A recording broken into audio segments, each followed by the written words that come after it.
Very good morning everybody, welcome back to the second video on this channel. As you can see, the lighting is great. It's 7 o'clock in the morning and I just got up, I'm still a bit groggy, but I just had to film this video for you today on blood donation. Like button below and hit the subscribe button too.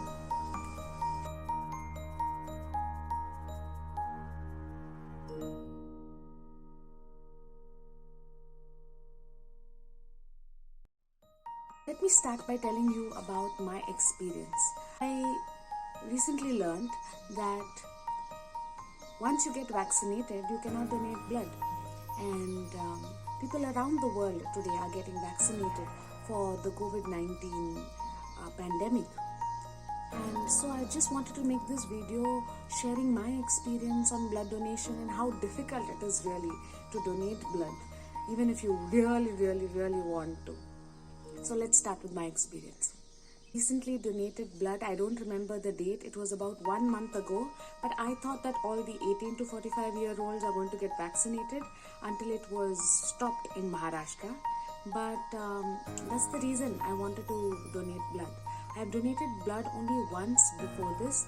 That was in my early adulthood, maybe 19, 20 years old, and now I'm 24 and I recently donated blood.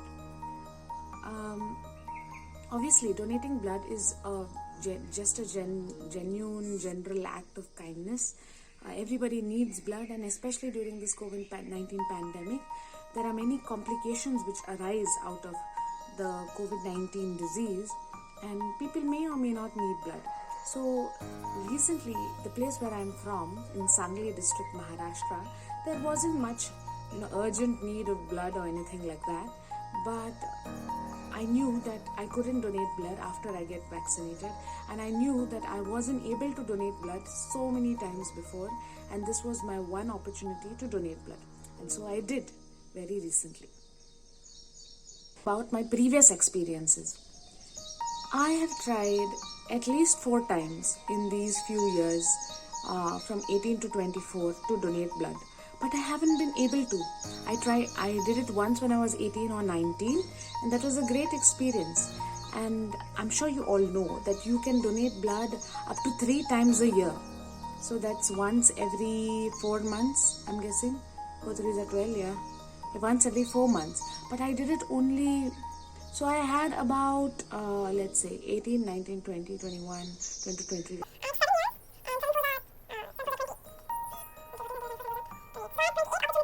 Donate blood, and I didn't do it. I just used it twice. So 26 opportunities went missing, and I don't know how many people would have got that precious blood.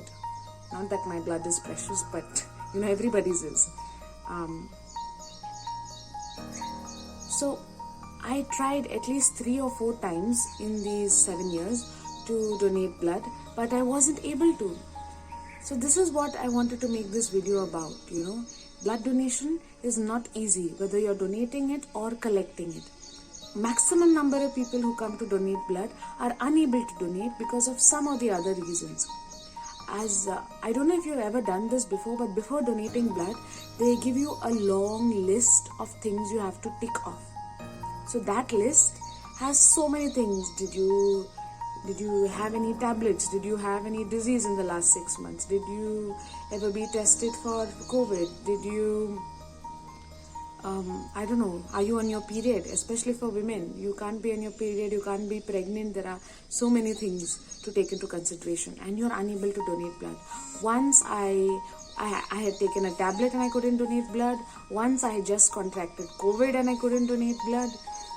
There was another time where I was on another tablet and I couldn't donate blood. It's quite heartbreaking when you go there to donate blood and you are unable to.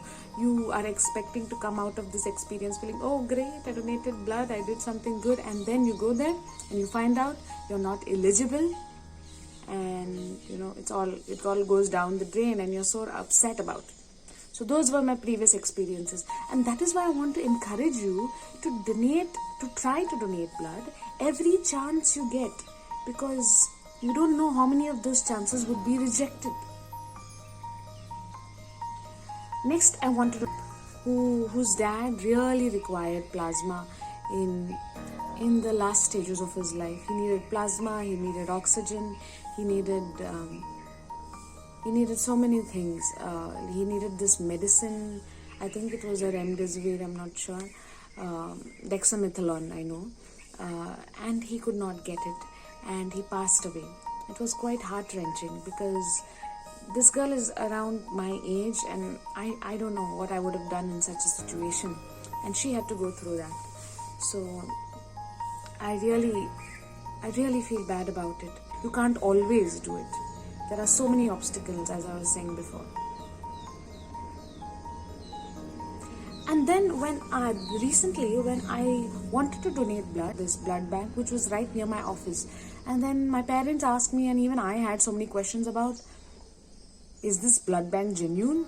What are they going to do with my blood? Is there going to be any, other discrepancies? I was really concerned. But I want to tell you that don't be concerned. No matter what, your blood is not going to go to waste. Even if they sell it at a corrupt price, at least somebody's life will be saved. And that is why blood banks are a part of the they're a part of the frontline jobs, and there is an exception, blood bank workers. Okay. The new injection, so that you don't contract any other disease. But other than that, just donate wherever you can.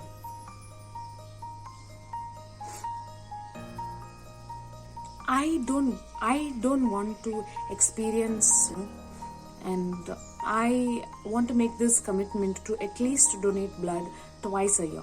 So whenever I do go to donate blood, I will be vlogging it on this channel, and hopefully that will encourage you guys as well. And then after my blood donation, you may want to ask me, what did you feel? Did you feel grateful? Did you feel sad? The people who come to donate blood are unable to. Because you never want to risk collecting the blood of someone who is underweight, or someone who has a disease, and then that blood cannot be used, or someone who's on a period, and then risk them feeling faint, because you do feel faint. So another encouragement, just go and donate it. This is the donation of organs. I want to honor really young people, and we need to take these steps because these are life-saving steps, not for us but for everybody who remains behind on earth. And we have young and healthy organs, So on my 25th birthday, I will be donating my organs as well. So they're not going to cut it out of me right now, but in case something happened to me, touch wood, they will use these organs. Okay. So 2 promises. First is to donate blood every year, at least twice. You guys make it with me. Twice a year, donate blood. Actually, you can do it thrice, but at least twice a year. And secondly, donate your organs. Sign up for organ donation. Yeah. I hope if this video has helped you feel a little more inspired to donate blood. Never hesitate to donate blood. And just carry a snack with you, maybe like a sandwich, even bread and butter will do, or maybe even biscuits, or maybe carry some lime juice with you. When I was going for my blood donation, my sister's so encouraging of people to donate blood, because she was part of this organization, that she sisters, they never do work, but she really took the effort to make a sandwich for me. She made the lime juice for me, and we went for the blood donation together. She even came on the bike with me, so that if I'm coming back, she can ride the bike for me in case I'm feeling weak. Although I never felt anything, don't worry about it. So after we prepared everything, we went on the bike. We went there, and the doctor asked us a few questions, and he ticked that big list of things. Went to the other room, and the nurse checked my hemoglobin levels. The hemoglobin levels, they just check with that, that sugar machine. They just poke you and pour the blood into there's a small testing kit. So they tested it, and it was fine. It was around 13.